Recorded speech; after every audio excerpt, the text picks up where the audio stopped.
شب معراج گئے، شب معراج گئے، پردہ رخ انور سے جو اٹھا شب معراج، پردہ رخ انور سے جو اٹھا شب معراج، پردہ رخ انور سے جو اٹھا شب معراج، جنت کا ہوا رنگ دوبالا شب معراج۔ الحمدللہ رب العالمین، والصلاة والسلام علی سید الانبیاء والمرسلین وعلی آلہ الطیبین الطاہرین واصحابہ الراشدین المہدیین، اما بعد فاعوذ باللہ من الشیطان الرجیم، بسم اللہ الرحمن الرحیم۔ والنجم اذا ہوا ما ضل صاحبکم وما غوا وما ينطق عن الهوى ان هو الا وحی یوحى، صدق اللہ مولانا العظیم وصدق رسولہ النبی الکریم الامین۔ ان اللہ وملائکتہ یصلون علی النبی یا ایہا الذین آمنوا صلوا علیہ وسلموا تسلیما۔ بآواز بلند درود شریف پڑھیے، الصلاۃ والسلام علیک یا سیدی یا رسول اللہ وعلی آلک واصحابک یا سیدی یا حبیب اللہ، الصلاۃ والسلام علیک یا خطیب الانبیاء والمرسلین وعلی آلک واصحابک یا رحمۃ للعالمین۔ تمام تعریفیں اس ذات کے لیے جس کے سوا کوئی عبادت کے لائق نہیں، جس کا کوئی شریک نہیں، وہ واجب الوجود ہے، باقی ہر شے ممکن الوجود ہے، وہ الہ ہے، معبود ہے، باقی سب عبد ہے، اور ہر حمد اس ذات کے لیے جس نے ہمیں وجود بخشا اور بے شمار نعمتیں عطا کیں۔ گننا شروع کریں تو گنتی ختم ہو جائے، لیکن رب ذوالجلال کی نعمتیں ختم نہ ہوں۔ ان نعمتوں میں سب سے بڑی نعمت وجود مصطفیٰ ہے، اور بے شمار درود و سلام اس ہستی پاک پر جو ہمارے درود کے محتاج نہیں۔ ان پر اللہ درود بھیج رہا ہے، اس کے فرشتے درود بھیج رہے ہیں، اور بے شمار درود و سلام اس ہستی پاک پر جن پر درود پڑھنے سے ہمارے دلوں کو سکون نصیب ہوتا ہے، جنت کے راستے روشن ہوتے ہیں، اور بے شمار درود و سلام اس ہستی پاک پر جن پر درود پڑھنا باعث ہدایت بھی ہے اور باعث نجات بھی۔ تو پھر پڑھیے، الصلاۃ والسلام علیک یا سیدی یا رسول اللہ وعلی آلک واصحابک یا سیدی یا حبیب اللہ۔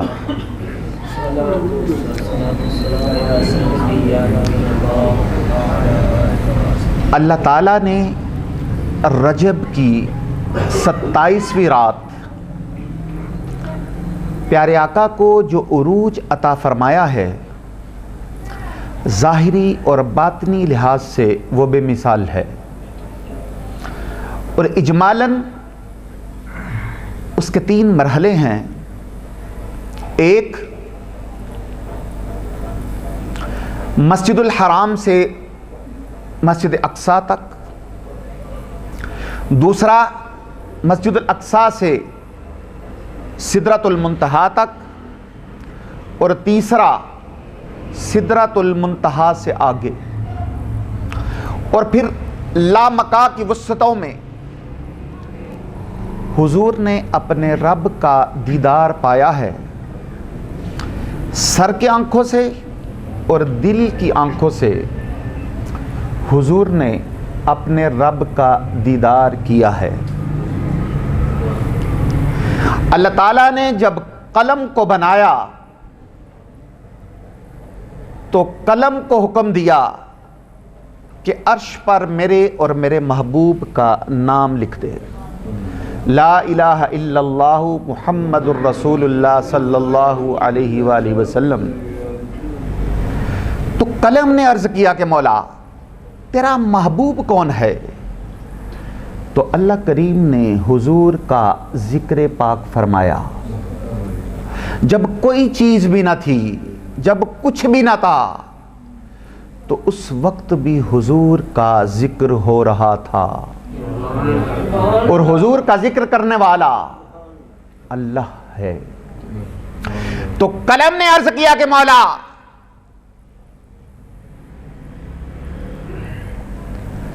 میرا سلام اپنے محبوب کی بارگاہ تک پہنچا دے۔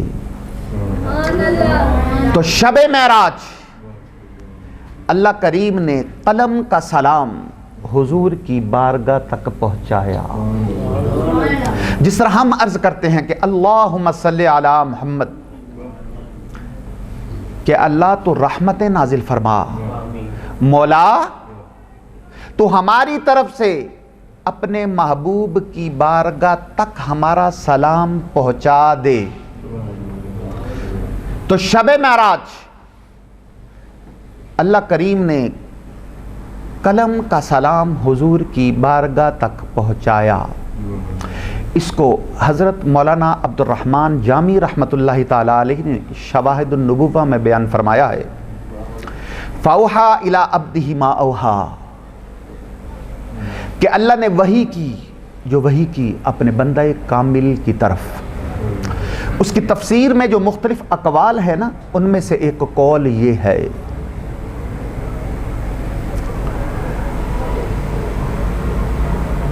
قاب قوسین کی قربتوں میں حضور کا تشریف لے جانا یہ بہت بڑا کمال ہے، اور واپس تشریف لے آنا یہ بھی بہت بڑا کمال ہے۔ حضرت مولانا عبد الوہاب شارانی رحمۃ اللہ تعالیٰ علیہ فرماتے ہیں کہ اگر مجھے معراج کی قربتیں نصیب ہوتی تو میں واپس نہ آتا، میں واپس آنا پسند نہ کرتا۔ تو پیارے آقا کو حضور کے ساتھ کتنی محبت ہے، کتنا پیار ہے کہ آپ واپس تشریف لے آئے ہیں۔ حضور کا عرش کی طرف اور لامکان کی طرف تشریف لے جانا یہ بہت بڑا کمال ہے، اور واپس تشریف لے آنا یہ بھی بہت بڑا کمال ہے۔ اسی لیے سورہ والنجم کی جو پہلی آیہ مبارکہ ہے نا، اس کا ترجمہ دونوں طرح سے کیا گیا ہے۔ والنجم اذا ہوا، قسم ہے تارے کی جب وہ بلند ہو، تو اس سے مراد تشریف لے جانا ہے۔ والنجم اذا ہوا، قسم ہے تارے کی جب وہ نیچے اترے، تو اس سے مراد واپس تشریف لانا ہے۔ تو پیارے آقا جب سفر معراج سے واپس تشریف لائے ہیں، تو اگلی صبح جب حضرت ام ہانی کے گھر سے تشریف لے جانے لگے ہیں، تو آپ نے سب سے پہلے یہ واقعہ حضرت ام ہانی کو سنایا ہے، اور حضرت ام ہانی عرض کرتی ہیں کہ یا رسول اللہ صلی اللہ علیہ وسلم، آپ یہ واقعہ کسی اور کو نہ سنائیے گا۔ کیوں؟ اس لیے کہ نبوت کا 12واں سال تھا، اور ان 11 سالوں میں مشرکین نے اسلام کی تبلیغ میں ہر قدم پر رکاوٹیں کھڑی کی ہیں، اور طعن و تشنیع کے تیر برسائے ہیں۔ تو حضرت ام ہانی عرض کرتی ہیں کہ یا رسول اللہ صلی اللہ علیہ وسلم، آپ یہ واقعہ کسی اور کو نہ سنائیے گا۔ تو پیارے آقا نے فرمایا کہ جب اللہ کا حکم ہے تو میں کیوں نہ سناؤں، میں یہ واقعہ قوم کو سناؤں گا۔ تو حضور حضرت ام ہانی کے گھر سے تشریف لے جانے لگے ہیں، تو حضرت ام ہانی چونکہ بہن تھی، تو آپ نے نا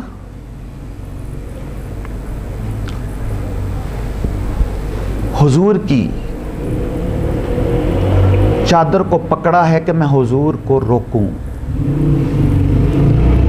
انہوں نے حضور کے دامن کو پکڑا ہے کہ میں حضور کو روکوں، اور حضور نے اپنی چادر چھڑائی ہے، اور حضرت ام ہانی عرض کرتی ہیں کہ حضور کی بغل مبارک سے ایسا نور نکلا کہ میری آنکھیں چدھیا گئیں اور میں حضور کو نہ روک سکی۔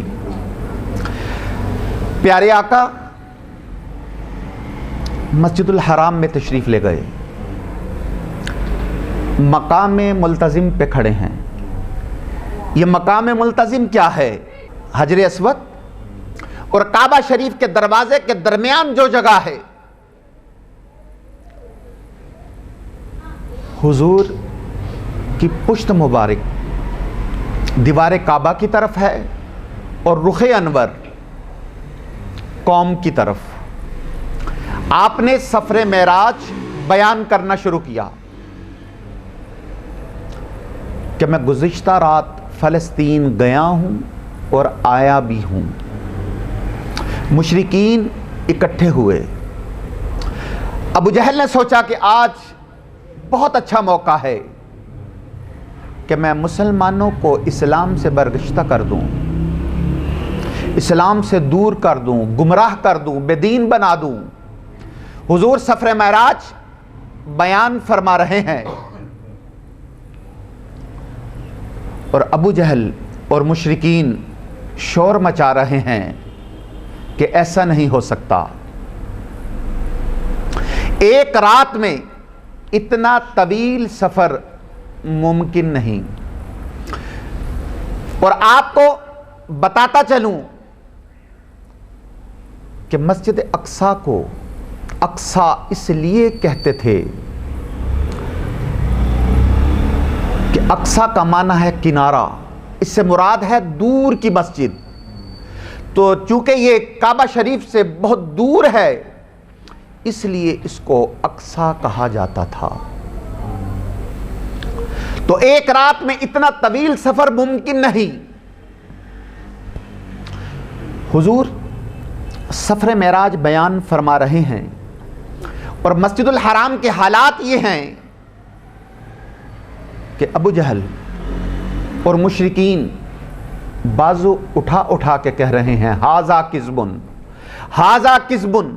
وہ انکار کر رہے ہیں کہ ایسا نہیں ہو سکتا، ایک رات میں اتنا طویل سفر ممکن نہیں۔ سیدنا صدیق اکبر حضور کی بارگاہ میں حاضر ہوئے، عرض کیا یا رسول اللہ، آپ نے سفر معراج کا اعلان فرمایا ہے؟ فرمایا ہاں۔ آپ نے معراج کا اعلان کیا ہے؟ فرمایا ہاں۔ تو سیدنا صدیق اکبر نے اپنے دونوں بازو بلند کیے، فرمایا میں گواہی دیتا ہوں حضور جو فرما رہے ہیں سچ فرما رہے ہیں۔ نعرہ تکبیر، نعرہ رسالت، نعرہ حیدری، نعرہ غوثیہ، شان مصطفیٰ، ہر صحابی نبی جنتی جنتی، ہر صحابی نبی جنتی جنتی۔ جب حضرت سیدنا صدیق اکبر رضی اللہ تعالیٰ عنہ نے فرمایا کہ میں گواہی دیتا ہوں حضور جو فرما رہے ہیں سچ فرما رہے ہیں، تو ایک سکوت طاری ہو گیا۔ مشرکین اپنی انگلیاں دانتوں میں چبانے لگے کہ یہ کیا ہو گیا، ابو بکر نے تصدیق کر دی ہے۔ تو صحابہ نے بھی ابو بکر کی آواز میں آواز ملائی کہ ہم گواہی دیتے ہیں حضور جو فرما رہے ہیں سچ فرما رہے ہیں۔ ابو جہل آگے بڑھا، وہ جانتا تھا کہ حضور آج سے پہلے کبھی فلسطین نہیں گئے، ہاں ملک شام ضرور گئے ہیں لیکن یہ فلسطین نہیں گئے۔ اس نے کہا کہ اگر آپ راتوں رات فلسطین گئے ہیں اور آئے ہیں تو آپ بتائیے کہ مسجد اقصیٰ کے دروازے، کھڑکیاں اور ستون کتنے ہیں؟ اب امام الانبیاء کے غلاموں، آپ مجھے بتائیے کہ آپ کسی مسجد میں نماز پڑھنے کے لیے جاتے ہیں تو آپ دروازے، کھڑکیاں اور ستون گننے کے لیے تو نہیں جاتے۔ عرصہ ہو گیا آپ کو ایک مسجد میں نماز پڑھتے ہوئے، میرا نہیں خیال کہ آپ نے کبھی اس مسجد کی کھڑکیاں، دروازے اور ستون گنے ہوں گے۔ کیوں؟ آپ تو نماز پڑھنے کے لیے جاتے ہیں نا، اللہ کی عبادت کے لیے جاتے ہیں، کو کھڑکیاں، دروازے اور ستون گننے کے لیے نہیں جاتے۔ اسی طرح پیارے آقا مسجد الاقصی تشریف لے گئے تو آپ دروازے، کھڑکیاں اور ستون گننے کے لیے تو نہیں گئے۔ آپ کا سارا دھیان، آپ کی ساری توجہ اللہ کی عبادت کی طرف ہے، اللہ کی ذات کی طرف ہے۔ تو جب ابو جہل نے پوچھا کیا بتائیے کہ مسجد اقصی کے دروازے، کھڑکیاں اور ستون کتنے ہیں، تو حضور نے نا اپنی توجہ مسجد کی طرف کی۔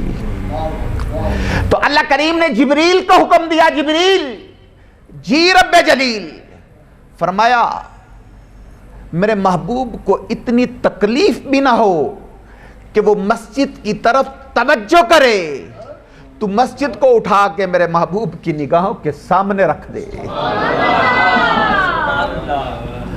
اب مسجد حضور کی نگاہوں کے سامنے ہے۔ ابو جہل پوچھتا جا رہا ہے اور پیارے آقا بتاتے جا رہے ہیں۔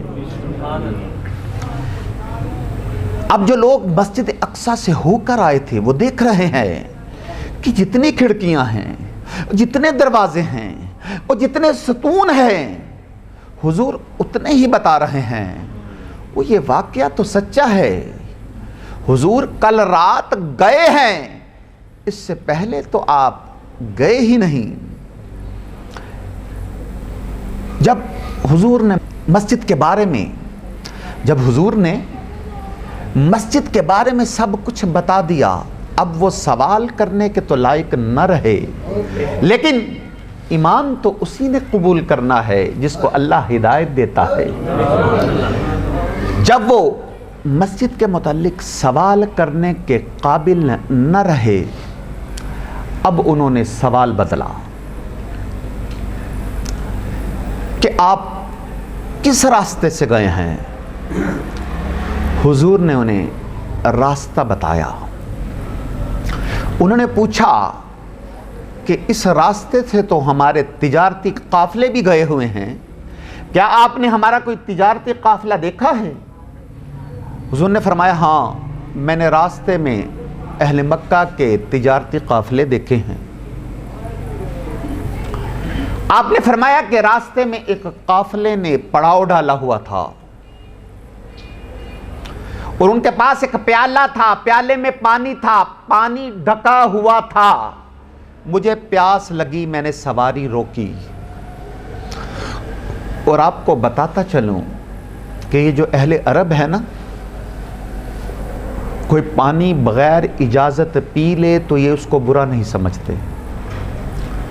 اگر کوئی مسافر ہو مسافر اور وہ پانی یا دودھ بغیر اجازت پی لے تو اہل عرب، اہل مکہ اس بات سے نا ناراض نہیں ہوتے، وہ برا نہیں مانتے۔ تو حضور نے فرمایا کہ میں نے اس پیالے سے پانی پیا اور اس کو پھر ڈھک کے رکھ دیا۔ اور پیارے آقا نے نشانی کے طور پہ فرمایا کہ جب فلاں قافلہ مکے آئے تو اس سے پوچھنا کہ تمہارے پیالے میں جو پانی تھا وہ کس نے پیا، وہ تمہیں بتائیں گے کہ پیالے میں پانی تھا لیکن پیا کس نے یہ ہمیں پتہ نہیں۔ پھر حضور نے فرمایا کہ میں نے دیکھا ایک قافلے والوں کی نا اونٹنی گمی ہوئی تھی اور وہ اسے تلاش کر رہے تھے، اور انہیں نہیں پتا تھا کہ وہ اونٹنی کہاں ہے۔ مجھے پتا تھا کہ وہ اونٹنی کہاں ہے۔ میں نے انہیں آواز دے کے بتایا کہ تمہاری اونٹنی فلاں پہاڑ کے پیچھے چل رہی ہے یا موجود ہے، تم وہاں جا کے نا اسے لے جا سکتے ہو۔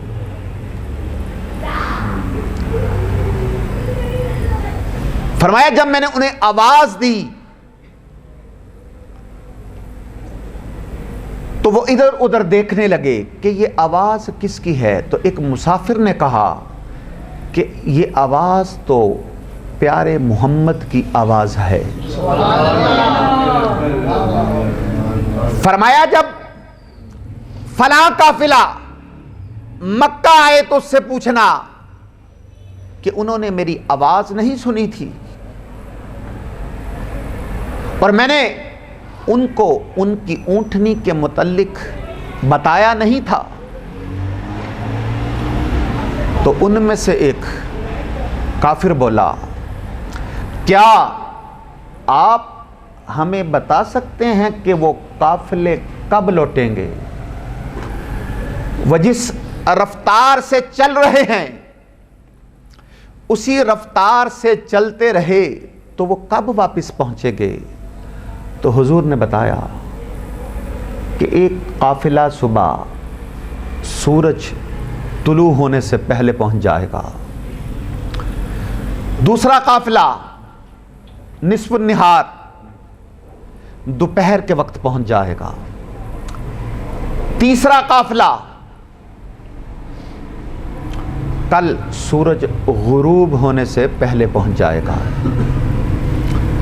اب اگلی صبح صحابہ کرام بھی موجود ہیں، مشرکین بھی کھڑے ہیں، ابھی سورج طلوع نہیں ہوا، قافلہ پہلے مکے میں داخل ہو گیا۔ دوسرا قافلہ حضور کے ارشاد کے مطابق نصف النہار دوپہر کے وقت مکے میں داخل ہو گیا۔ تیسرا قافلہ عصر کے بعد صحابہ کرام بھی موجود ہیں اور مشرکین بھی کھڑے ہیں اور اس راستے کی طرف دیکھ رہے ہیں جہاں سے قافلے نے آنا تھا۔ اگر کسی کے دل میں ہدایت کا نور ہو تو وہ پہلی دو نشانیاں دیکھ کر ہی ایمان لے آئے گا، لیکن وہ تیسری نشانی دیکھ رہے تھے کہ تیسرا قافلہ بھی وقت پر آتا ہے کہ نہیں۔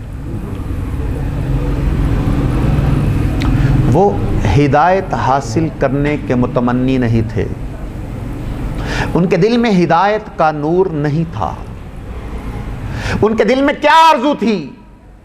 وہ معاذ اللہ ثم معاذ اللہ وہ اسلام پر اعتراض کرنے، کفر کا پرچم بلند کرنے، اسلام کا پرچم سر ننگو کرنے کے متمنی تھے۔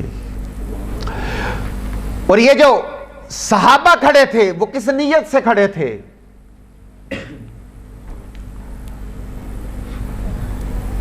کہ ہمارے آقا کی شان ظاہر ہوں، ہمارے آقا کی عزت ثابت ہو، ہمارے آقا کی سچائی کا اظہار ہو۔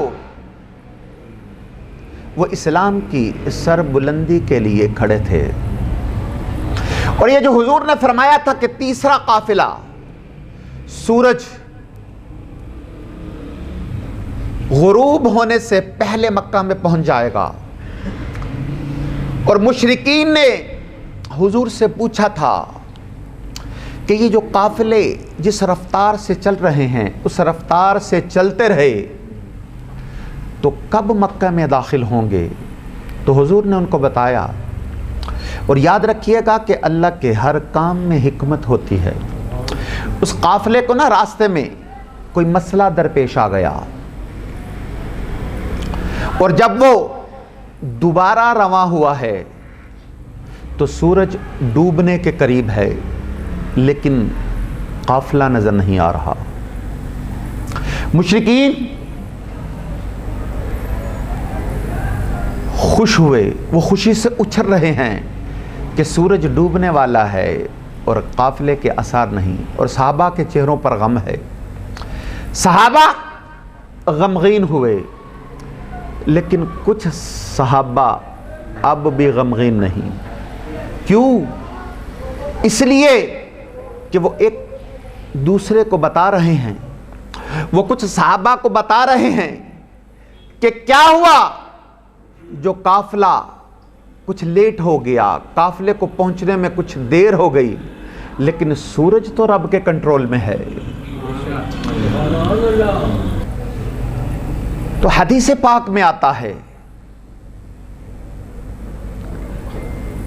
کہ حضرت یوشع بن نون کے لیے نا اللہ تعالیٰ نے سورج کو ڈوبنے سے روک لیا تھا، جنگ ہو رہی تھی، اور اگر سورج غروب ہو جاتا تو حضرت یوشع بن نون کا بہت نقصان ہوتا جنگ کے دوران۔ تو آپ نے اللہ کی بارگاہ میں دعا کی کہ مولا جب تک مجھے فتح نہ ملے سورج غروب نہ ہو۔ تو اللہ کریم نے سورج کو ڈوبنے سے روک کے رکھا، ادھر انہوں نے جنگ جیتی ہے اور ادھر سورج غروب ہوا ہے۔ تو جو مقتدی نبی ہیں ان کی عزت کے اظہار کے لیے سورج کو روکا جا سکتا ہے، تو جو امام الانبیاء ہیں ان کی شان و عظمت کا کیا عالم ہوگا۔ معجزہ معراج، واقعہ معراج کی صداقت کے لیے حضور نے جو نشانیاں بیان فرمائی ہیں ان میں سے کوئی چیز ایسی باقی نہیں رہنے دی کہ معاذ اللہ کوئی اعتراض کر سکے۔ پر اگر کسی کے دل میں طلب نہ ہو، اگر کسی کے دل میں طلب ہے تو اس کے لیے نشانیاں واضح اور روشن ہے، اور اگر کوئی ہدایت کا طالب نہیں ہے تو وہ تو چاند کو دو ٹکڑے ہوتا دیکھ کر بھی نا ایمان نہیں لاتا۔ تو حضور نے جو نشانیاں بیان فرمائیں وہ حضور کے علم، حضور کی نظر اور حضور کے کمالات کا اظہار ہے۔ کیونکہ جو انہوں نے پوچھا کہ آپ ہمیں مسجد اقصیٰ کے دروازے، کھڑکیاں، دروازے اور ستون بتائیں، تو اللہ کریم نے جبریل امین کو حکم دیا کہ تم مسجد میرے محبوب کی نظر کے سامنے رکھ دے۔ اور ویسے تو حضور کی نظر کا عالم یہ ہے کہ آپ زمین پہ کھڑے ہو کے حالت نماز میں جنت سے انگوروں کا گچھا توڑ سکتے ہیں۔ پیارے آقا حالت نماز میں ہے، اپنے دونوں ہاتھ بلند کیے، پھر قدم مبارک آگے کیے، پھر دست مبارک نیچے کیا، قدم مبارک پیچھے کیے۔ صحابہ کرام نے نماز سے فارغ ہو کے عرض کیا یا رسول اللہ صلی اللہ علیہ وسلم، آپ نے نماز کی حالت میں دست مبارک کیوں اوپر کیا اور قدم مبارک کیوں آگے کیے؟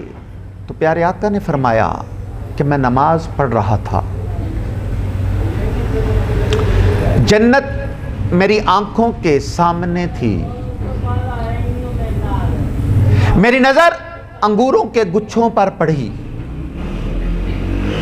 میرا جی چاہا کہ ایک گچھا توڑ لوں، میں نے اپنا ہاتھ بلند کیا، لیکن امر ربی تھا نہ توڑوں، یہ آپ کی امت کے لیے ہیں، جنت میں آ کر کھا لیں گے۔ فرمایا امر ربی تھا نہ توڑوں، تو میں نے ہاتھ نیچے کر لیا، قدم پیچھے کر لیے۔ فرمایا اگر میں توڑ لیتا قیامت تک کھاتے رہتے، ختم نہ ہوتا۔ اور پیارے آقا نے فرمایا کہ اس دوران میں نے دوزخ کا بھی مشاہدہ فرمایا۔ اب آپ مجھے بتائیے کہ کسی صحابی نے اعتراض کیا کہ حضور آپ زمین پہ کھڑے ہو کے انگوروں کا گچھا کیسے توڑ سکتے ہیں؟ گویا صحابہ کا عقیدہ یہ ہے کہ حضور زمین پہ کھڑے ہو کے جنتی گچھے توڑ سکتے ہیں۔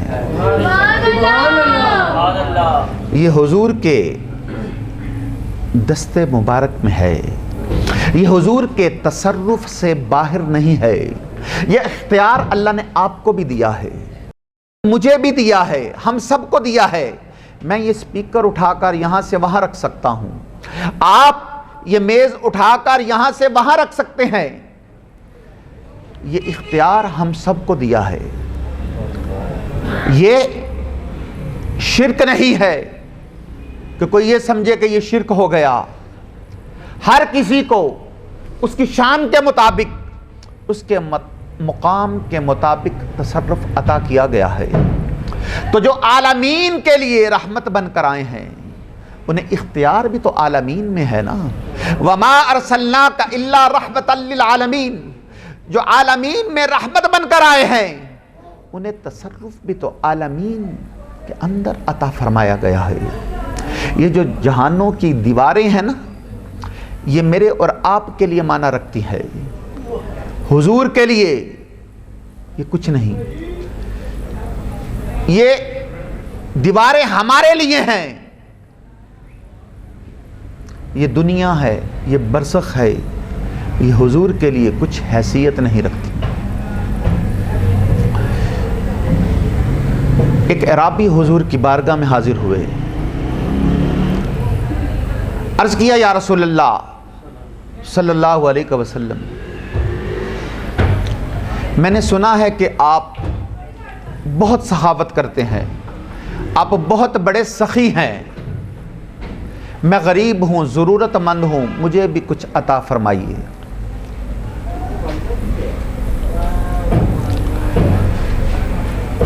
حضور کے پاس نا کچھ کھجوریں تھیں. آپ نے اپنی دونوں ہتھیلیوں میں لی اور فرمایا یہ لو. وہ عرض کرتا ہے کہ حضور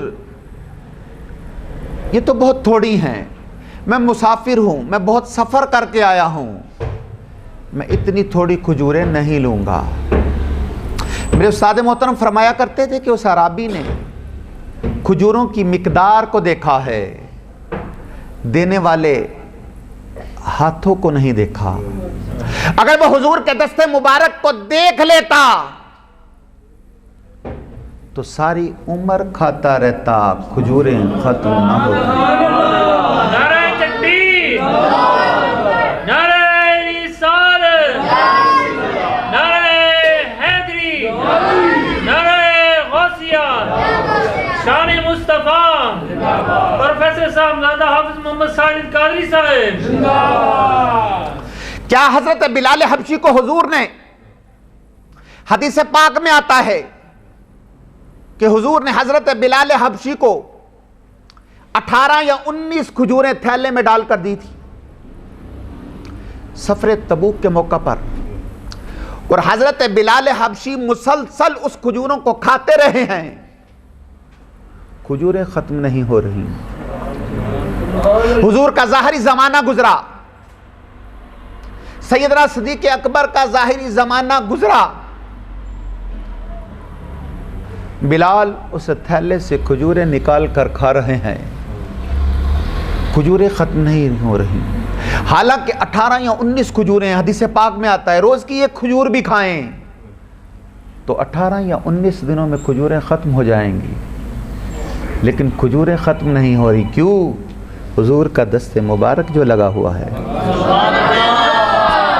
تو ہاتھ جس سمت اٹھا غنی کر دیا موج بحر سماحت پہ لاکھوں سلام.